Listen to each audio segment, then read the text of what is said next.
చక్రి మహాలక్ష్మి వాళ్ళ ఇంటికి రాగానే అక్కడున్న మాధవ్ అయితే మీరెప్పుడు వచ్చారు అని అంటే, మీరెప్పుడు వచ్చారు అంటున్నారంటే ఇంతకుముందు ఎవరైనా మన ఇంటికి వచ్చారా అనేసి చక్రి అడుగుతూ ఉంటారు. అవును, గాయత్రి ఇప్పుడే ఇంటికి వచ్చి వెళ్ళింది అనగానే అక్కడున్న చక్రి అలాగే మాధవ్ చక్రి అలాగే మహాలక్ష్మి వాళ్ళైతే అలాగే చూస్తూ ఉంటారు మాధవ్ వైపు. అవును, తను ఇంటికి వచ్చి వెళ్ళింది, మళ్ళీ మధ్యాహ్నం వస్తాననింది తన భర్తను తీసుకుని అని చెప్పి మాట్లాడుతూ ఉంటాడు మాధవ్. అయితే ఆ మాట వినగానే అక్కడ చక్రికి అలాగే మహాలక్ష్మికి ఏమీ అర్థం కాదు. అలాగే మాధవ్ వైపు చూస్తూ ఉంటారు.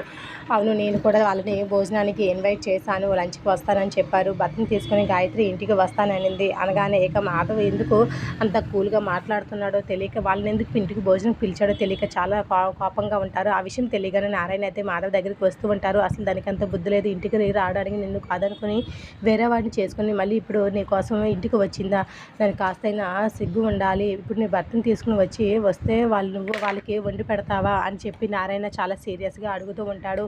ఆ మాట కూడా విన్నట్టే పట్టించుకోకుండా ఉంటాడు. మాధవ్ అయితే నాకు ఇష్టం లేదండి, నువ్వు వాళ్ళకి వండి పెట్టడం నాకు అసలు ఇష్టం లేదు, నిన్ను కాదనుకున్న వెళ్ళిపోయిన అమ్మాయికి తన భర్తకి వండి పెట్టడం నాకు ఇష్టం లేదు అని అంటే, అసలు తనకెంత బుద్ధి లేదురా, తను తీసుకుని ఇంటికి వస్తాననిందా అని చాలా సీరియస్ అవుతూ ఉంటాడు. ఇక నారాయణ కూడా మహాలక్ష్మి అయితే ఏమీ మాట్లాడకుండా ఇక మాధవ్ వైపు అలాగే చూస్తూ ఉండిపోతూ ఉంటుంది. చక్రి కూడా అన్నయ్య నువ్వు చేసే పద్ధతి నాకు ఏం నచ్చలేదన్నయ్య, నాకు ఇష్టం లేదు, వాళ్ళు ఇంటికి రావడం, నువ్వు వండి పెట్టి మన ఇంట్లో తిని వెళ్ళడం నాకు ఇష్టం లేదు అంటే ఇక నారాయణ మాటలకు అలా చక్రి మాటలకు చాలా కోపం వస్తుంది మాధవ్కి. అయితే నాన్న ఆపండి, ఇక నేనే తనని ఇంటికి పిలిచాను, వాళ్ళ ఇంట్లో చెప్పే మన ఇంటికి వచ్చింది, ఇప్పుడు భర్తను తీసుకుని కూడా వాళ్ళ ఇంట్లో చెప్పే మన ఇంటికి వస్తుంది తప్ప తనేమీ దొంగతనంగా మన ఇంటికి రావడం లేదు అనగానే చక్రి కేశవ ఒకరి మొహాలు ఒకరు చూసుకుంటే మహాలక్ష్మి కూడా షాకే అలాగే చూస్తూ ఉండిపోతుంది. ఇప్పుడు తను రాకపోవడానికి తప్పేముంది, తను వస్తే చెప్పండి అని చెప్పి అడుగుతూ ఉంటాడు. అందరూ మౌనంగా ఉండిపోతారు.